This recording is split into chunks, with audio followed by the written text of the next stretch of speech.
Morning everyone, welcome to the Midland Gun Dogs. I'm Dave Mansfield and this crazy fella over here is Winston and today we're going to talk about steadiness and teaching steadiness. Alright, steadiness. Steadiness training means different things for different dog work.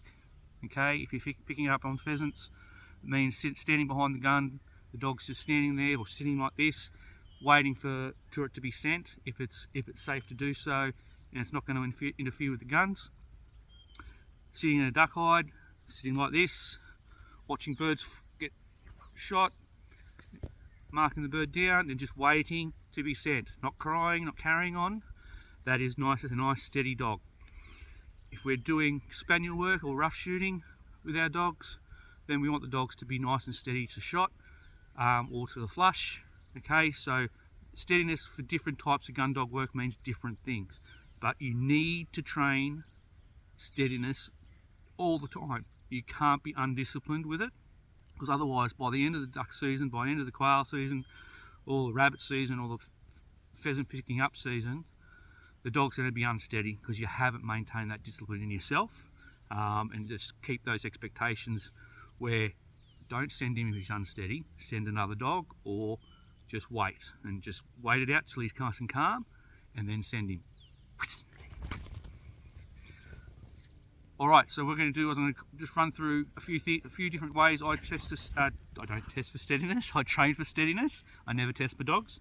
So, and give you guys some ideas and some pointers on how you can do that as part of your daily training routine.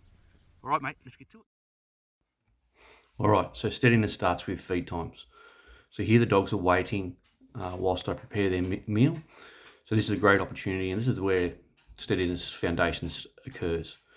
So the dogs are waiting there whilst I'm preparing the meals.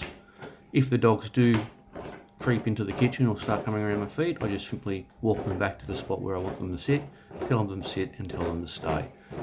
They work out pretty quickly. That's the area we need to wait for our meal, so they'll wait there nice and calmly. And like I said, this is the foundations for teaching steadiness. We move on then obviously to waiting for a command to dig in. So Winston's waiting there. This is another practice of steadiness, and he gets the command.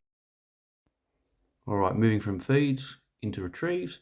So Maggie's broken there, so we simply just call her back, reset her, and we go pick up the dummy. Because it's the behaviour we didn't want, which was breaking. So she's super keen to go and get that dummy. She loves retrieving, but she has to wait for the command, because sometimes in a duck hide we don't necessarily, as soon as the bird hits the water, we don't necessarily get sent for the retrieve. So she has to practice this, and it's an important skill for the dogs to practice. So we wait a little bit, we vary our times, so she doesn't preempt what we're about to do or when I'm going to send her, and that way she's nice and steady. And good delivery, good girl Maggie. So now here with Winston, we're going to do 2 marked retrieves,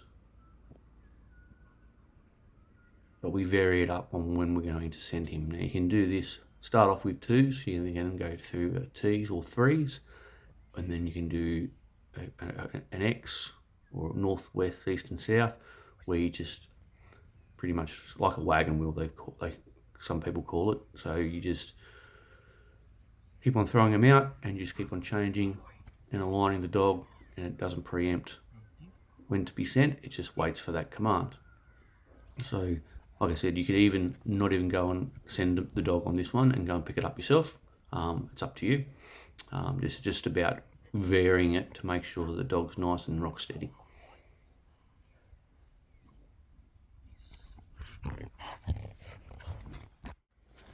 So here now, this is like for people, this is distractions, or people who pick up on pheasant shoots, where birds are dropping around the dog, but you want to get a particular bird because it's either wounded or it's further away. So you throw dummies around the dog, here with Winston, and you send him for the one that's far away. Good, stay. So as you can see, there's a variety of ways of practicing steadiness with the young dog. There was a short I put up earlier today in regards to just sitting with your dog in the park or down at the beach or in your backyard or somewhere there's a bit of game where the dog can just watch at a safe distance. Practicing steadiness is always really beneficial for your dog when you're taking it out in the field. I can't emphasize that steadiness is something that you should be always practicing every day. So, like I said, you start off with feeds, then we move into a bit of retrieving, and those double retrieves or quadruple retrieves, whatever, or wagon wheels. Then you can do the pheasant exercise as well, even though if you don't pick up, it's a good practice for your dog for control and obeying the commands that you're giving it. Just with that one, just make sure you don't throw it too close to start off with to the dog, because it will pick it up. Okay, make sure that the dummy is actually closer to you, because the dog will think, I think Dad's going to be a bit closer to pick that one up, so I might leave that one, and they'll go. Then slowly get it closer and closer to the dog. All right, if you like what you saw today, please hit the like button and subscribe. If you any comments, feel free to comment, and have a good one.